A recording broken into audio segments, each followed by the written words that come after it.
Hello दोस्तों, आज अपन पढ़ेंगे प्रतिस्थापन विधि। कल तक अपन ने पढ़ी थी ग्राफी विधि पढ़ी थी। आज अपन प्रतिस्थापन विधि जो है प्रश्नावली 3.2 की जो 3.3 की जो प्रतिस्थापन विधि वो पढ़ेंगे।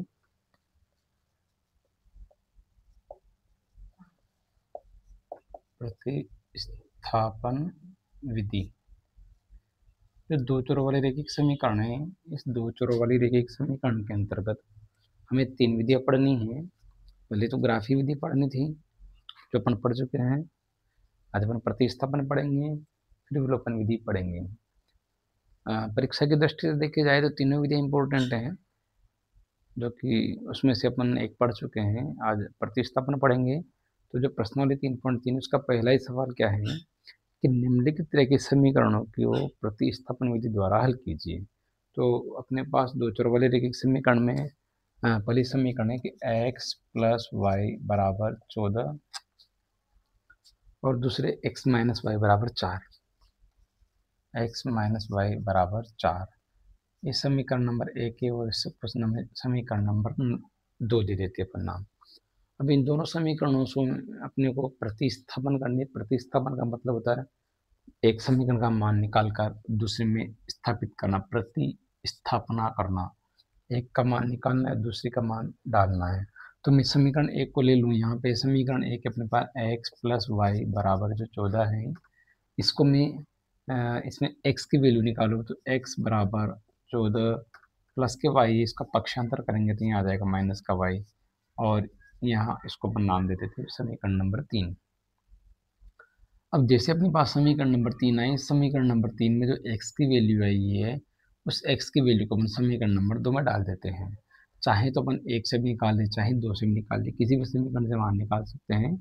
मान अपने को 1 का निकाल के दूसरे समीकरण में डालना होता है। तो जैसे कि मैं यहाँ लिख दूँ कि x बराबर 14 माइनस वाई का मान समीकरण 2 में प्रतिस्थापित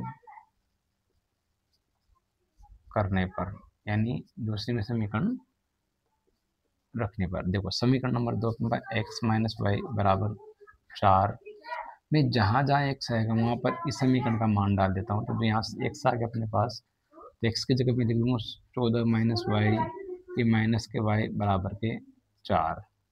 देखो अपने पास यहाँ 14 है या माइनस के y या माइनस के y हैं, जो समान कैटेगरी के हैं उनको हम एक साथ लिख लेते हैं, जोड़ लेते हैं, माइनस कर लेंगे। तो यहाँ पर देखिए माइनस के y और माइनस के y मिलकर कितने हो गए, माइनस के 2y। इधर बराबर के 4 है, इधर प्लस के 14 है, इसको भी मैं पक्षांतर करूंगा तो क्या हो जाएंगे, माइनस के 14 जाऊंगे। यहाँ पर क्या कर रहा हूँ मैं, पक्षांतर करना होता है। पक्षांतर करने पर अब देखिए माइनस के 2y बराबर देखें तो माइनस के 14 प्लस के 4 है, माइनस होंगे। तो माइनस होंगे तो यहाँ बचेंगे अपने पास 10। किसके बचेंगे, माइनस के बचेंगे, क्योंकि माइनस का संख्या क्या अपने पास बड़ी है। देखिए माइनस को मैं माइनस से यही काट देता हूँ और y बराबर निकालो तो 10, 2 y से गुणा हो रहा है, पक्षांतर करेंगे तो काय में जाएंगे, भाग में जाएंगे। और 2 का भाग 10 में दे तो 5 बार जाएगा, यानी y बराबर कितना है अपने पास, 5 आ गया। अब देखिए दोस्तों अपन ने y के मान तो निकाल लिया है, अब हमें x का मान भी निकालना है। तो y का जो मान अपने पास आया है, इस y के मान को अपन समीकरण नंबर 3 में भी लिख सकते हैं और 1 में भी रख सकते हैं। मैं लिख लेता हूँ कि y बराबर 5 जो मान आया है, मान को समीकरण 3 में, इसमें समीकरण 3 में रखने पर समीकरण नंबर 3 अपने पास x क्या है, समीकरण नंबर 3 x बराबर 14 माइनस के वाई। देखो x बराबर 14 माइनस वाई का मान कितना है अपने पास, 5 आया। मैंने y की जगह 5 लिख दिया, तो x बराबर क्या मिल गया अपने को, यहाँ 9 मिल गया। देखिए दोस्तों हमने x का मान भी निकाल लिया है और y का मान भी निकाल लिया है। अगर यदि अपने को आंसर की जांच करनी होती है तो हम x और y के मान किसी भी समीकरण में जांच लिख देता हूँ। यहाँ पे जांच पूछी नहीं जाती है, लेकिन देख लेते अपन अपना सवाल सही है गलत है। समीकरण है कि x प्लस वाई बराबर 14 है, तो x का मान 9 प्लस y का मान 5 बराबर कितना आ रहा है अपने पास, 14 आ रहा है। इसका मतलब अपने दोनों क्या है, समीकरण बिल्कुल सही है। ठीक है दोस्तों।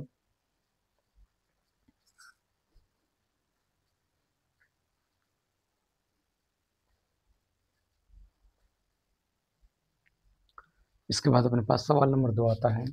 सवाल नंबर 2 भी इसी प्रकार से समीकरण नंबर प्रश्नावली 3.2 का, बस थोड़ा सा डिफरेंस है, वो दशमलव में है। ये सिंपल था, पॉइंट में है। देखिए पॉइंट में कैसे करना है अपने को। लिखा हुआ है कि 0.2x, 0.2x minus 0.3y sorry plus 0.3y बराबर 1.3 लिखा हुआ है। पहली समीकरण ये दी हुई है और दूसरे समीकरण 0.4x plus 0.5y, 0.4x plus 0.5y बराबर 2.3 लिखा हुआ है अपने पास। ठीक है दोस्तों, ये अपने को समीकरण दी हुई है। नाम डाल देते हैं पहले इनका। समीकरण नंबर 1 ये है, समीकरण नंबर 2 ए है अपने पास। अब हम क्या करते हैं कि सबसे पहले इस समीकरण को सरल रूप में लाते हैं। सरल रूप में लाने के लिए अपन क्या करेंगे, इसके जो दशमलव हैं उन दशमलव को हटा लेते हैं। तो देखना है कि दशमलव हटाएंगे तो देखो क्या करते हैं अपन कि 0.2x है, मैं यहाँ पर दशमलव अगर हटाता हूँ तो इस दशमलव को हटाने के बाद अपने पास केवल यहाँ एक अंक है। तो अपन नीचे कितने जीरो लगा देंगे, एक जीरो लगा देंगे। 0.2 है तो मैंने यहाँ 0.2 का इस दशमलव को हटाया तो 10 लगा दिया। प्लस इसी प्रकार से यहाँ पे 0.3y है तो इसका भी दशमलव हटा दूँ, मैं 10 लगा दूँ। और 1.3 का मैं दशमलव हटा दूँ, क्या लगा दूँ, 10 लगा देता हूँ। देखो दोस्तों, अब देखना है हमें करना क्या है कि 10 जब अपन ने दशमलव हटा दिए तो जो शुद्ध रूप अपने पास है वो है 2x बटे 10, 3y बटे 10 बराबर 13/10 अपने पास आ चुका है। अब हम एलसीएम लेके हल करें तो एलसीएम ले तो इसको देखना है एलसीएम कितना रहेगा, 10 आ जाएगा। 10 का भाग 10 में एक बार जाएगा, एक को 2x से गुणा करें तो 2x ही आएंगे। प्लस यहाँ भी 10 का भाग 10 में एक बार जाएगा, एक को 3y से गुणा करें 3y बराबर के 13/10। अब आगे देखिए तो इस 10 को इस 10 से काट देता हूँ, यहाँ बचेगा 2x प्लस 3y बराबर 13। ये शुद्ध समीकरण आ गई अपने पास एक। ये जो समीकरण आई है बिल्कुल सरल समीकरण आ गई है। जैसे अपने पहला सवाल किया था सेम वही समीकरण आ गई है। तो हमें पहले समीकरण को सरल रूप में लेके आना है। तो इस सरल रूप में समीकरण आ गई, समीकरण नंबर 1 इसको मैंने नाम दे दिया शुद्ध समीकरण।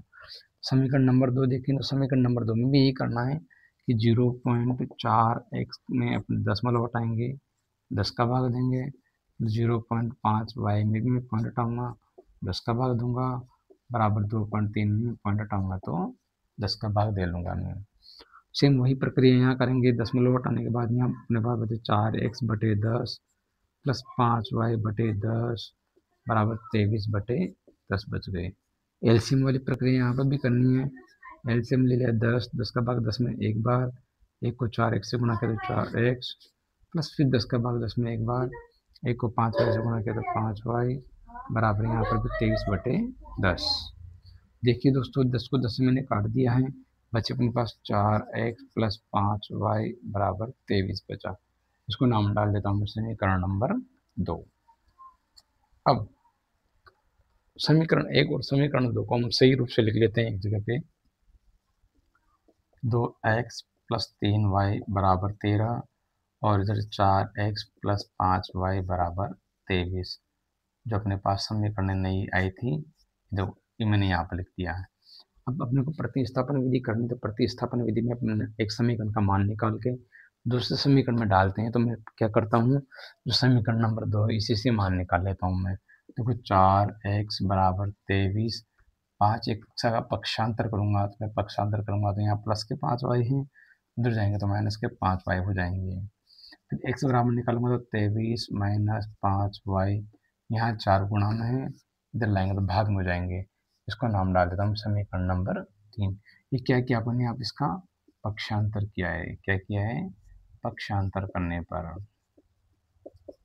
ध्यान रखना है, पक्षांतर करने के बाद में अपने चिन्ह बदल जाते हैं, उसमें चिन्ह बदलना है। अब जो अपने पास मान आया है समीकरण का x बराबर 23 माइनस 5y बटे 4, इस समीकरण का मान किसमें कर दूँ मैं, समीकरण नंबर 1 में लिख देता हूँ। जो समीकरण 1 है, समीकरण 1 में जो मान दिया अपने को, x का मान जो अपने पास आया है उसका मान में डाल देता हूँ। देखो समीकरण नंबर अपने पास है 2x प्लस 3y बराबर 13 है। तो मैं देखो 2x की वैल्यू अपने पास यहाँ 23 माइनस 5y/4 ये आई है। चाहो तो मैं इसको कोष्टक में बंद कर दूँ, चाहो तो अपन इसको गुणा करके भी लिख सकते हैं इस प्रकार से, 2 गुणा, क्योंकि आपस में दोनों क्या हो रहे हैं, गुणा हो रहे हैं। प्लस के प्लस 3y के 3y हैं बराबर 13 के 13 ही रहेंगे अपने पास। देखते हैं दोस्तों अपन क्या करते हैं, इस 2 को इससे काट लेते हैं 2 बार।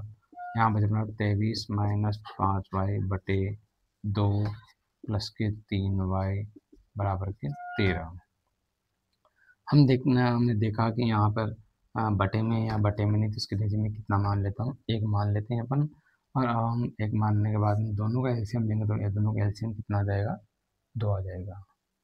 2 का भाग 2 में 1 बार, फिर 1 को ऊपर वाली संख्या से गुणा करो तो देखो 23 माइनस 5 ऐसे कैसे आएंगे, प्लस के प्लस आएंगे। 1 का भाग 2 में 2 बार जाएगा और 2 को 3y से गुणा करो तो 3 दूना 6y बराबर के 13। सेम वही प्रक्रिया जो अपन ने देखी थी ऊपर, यहाँ बटे में जिसके नीचे 1 मान के मैं क्या कर लूँ, उनका वज्र गुणन कर लेता हूँ मैं। तो वज्र गुणन करने पर तो वज्र गुणन करेंगे तो 1 को तो मैं ऊपर वाली संख्या से जैसे कि 23 माइनस 5y जो है प्लस के 6y इससे गुणा कर लेता हूँ, और 2 को मैं 13 से गुणा करूँगा तो 2 13 26 हो जाते हैं। अब अपने समान जाते ढूंढ लेते हैं, देखें 5y माइनस के हैं प्लस के 6y हैं, प्लस और माइनस माइनस होते हैं, माइनस का मतलब घटाना होगा, तो घटाएंगे तो 6y में से मैं 5y घटाऊंगा तो क्या बचेगा अपने पास, केवल 1y बचेगा, वो भी किसका बचेगा, प्लस का बचेगा। बराबर इधर 26 है, इधर प्लस के 23 हैं, उधर भेजूंगा तो माइनस के 23 हो जाएंगे, और y बराबर पर निकाले कितना आएगा अपने पास, 3 आ जाएगा दोस्तों। अब जैसे अपने y का मान निकाला 3, अब इस y के मान को जो हम समीकरण नंबर 1 में स्थापित करेंगे, तो मैं लिख देता हूँ यहाँ पे कि y बराबर 3 का मान, y बराबर 3 का मान किस में डाल दूँ मैं, समीकरण 1 में, या समीकरण नंबर 1 की जगह में किस में डाल दूँ, 3 में रखने पर, क्योंकि समीकरण नंबर 3 में रखने पर डायरेक्टली माना जाएगा अपने पास। समीकरण नंबर 3 अपने पास देखें यहाँ पे कि x बराबर 23 माइनस 5y/4, तो x बराबर 23 माइनस 5 इंटू वाई का मान कितना लिखा है अपन ने, 3 लिखा है, बटे 4।